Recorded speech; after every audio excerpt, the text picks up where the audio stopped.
دو آیات آج کی رات کے اعتبار سے تحفے کے طور پر آپ کو دینا چاہتا ہوں. آیت اللہ جواد ملکی تبریزی وہ فرماتے تھے کہ ان دو آیات اور چند آیتوں کی بات اور کرتے تھے، ان کے ذریعے میں نے معصومین کی زیارت کا شرف حاصل کیا. ان دو آیات کی آج کل بڑی اہمیت ہو گئی، جبکہ آپ دیکھ رہی کافروں کا مسلمانوں پر کس حد تک غلبہ ہو چکا ہے، اور تمام مسلمان ممالک سوائے مملکت اسلامیہ ایران کے کیسا غلبہ حاصل کرتا جا رہا ہے، بلکہ مکمل غلبہ حاصل کر چکا ہے. کفر اور شرک کے حامل افراد جو ہے مکمل غلبہ حاصل کر چکے. پیغمبر اسلام نے ان دونوں آیات کو تمام مصیبتوں اور کافروں پر غلبے کے لیے خاص طور پر بتائیں.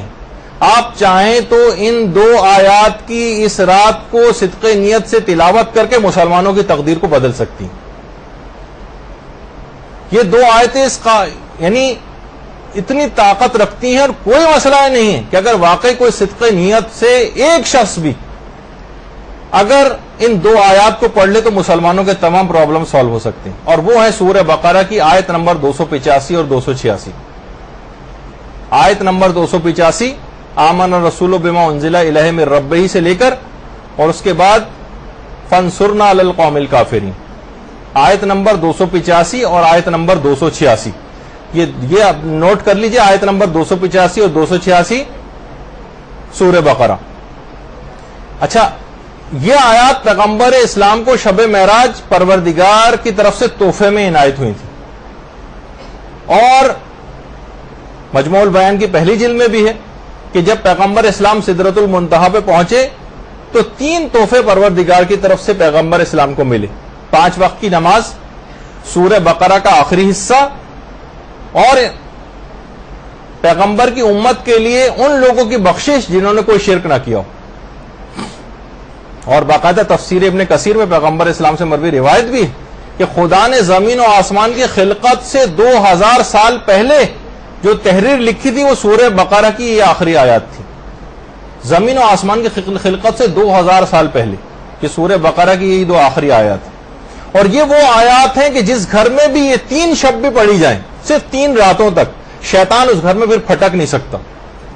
اور پیغمبر اسلام یہ بات بھی بیان فرماتے تھے کہ جو نماز عشاء کے بعد ان آیات کو پڑھے گا وہ قیام لیل سے بھی معاف ہو جائے گا.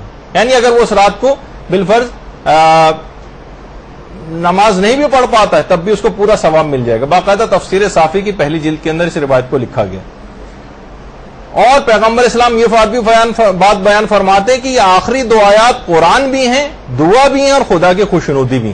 یہ 2 آیتیں جو ہیں پیغمبر اسلام سے لوگوں نے آ کے عرض کی کہ یا رسول اللہ، ثابت بن قیس ایک صحابی ہیں، ہم دیکھتے ہیں کہ روزانہ ایک روشن چراغ کی طرح سے ایک نور ان کے گھر سے بلند ہو رہا ہوتا ہے. پیغمبر اسلام نے فرمایا وہ سورہ بقرہ کی تلاوت کرتے ہیں، اس وجہ سے ایسا ہوتا ہے. اور جب خود ثابت بن قیس کے پاس لوگ گئے اور پوچھا کہ آپ راتوں کو کون سا ایسا عمل کرتے ہیں جس کی وجہ سے آپ کے گھر سے نور بلند ہوتا ہے؟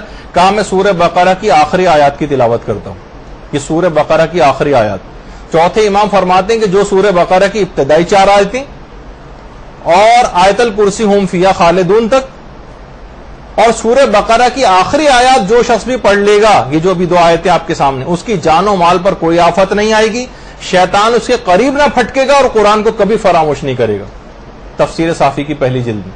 تو اتنی اہم ترین دیکھیے آیتیں ہیں کہ ان 2 آیتوں کو آپ لکھ کر گھر میں لگائیں، باقاعدہ فریم کر کے لگائیں، آتے جاتے نگاہ پڑے تو ان 2 آیات کو پڑھتے ہوئے جائیں. اتنی زیادہ فضائل کی حامل کہ خود پروردگار عالم نے رسول سے ارشاد فرمایا کہ میں نے آپ کو اور آپ کی امت کو اپنے خزانے عرش میں سے ایک خزانہ عطا کیا ہے، اور وہ ہے فاتحۃ الکتاب اور سورہ بقرہ کی آخری آیات.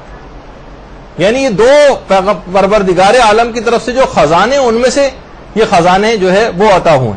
اس رات کو ہرگز بھی ان آیات کو فراموش نہ کریں، اور ان 2 آیتوں کے ذریعے آپ اپنی تمام دعاؤں کو قبول کروا سکتی ہیں.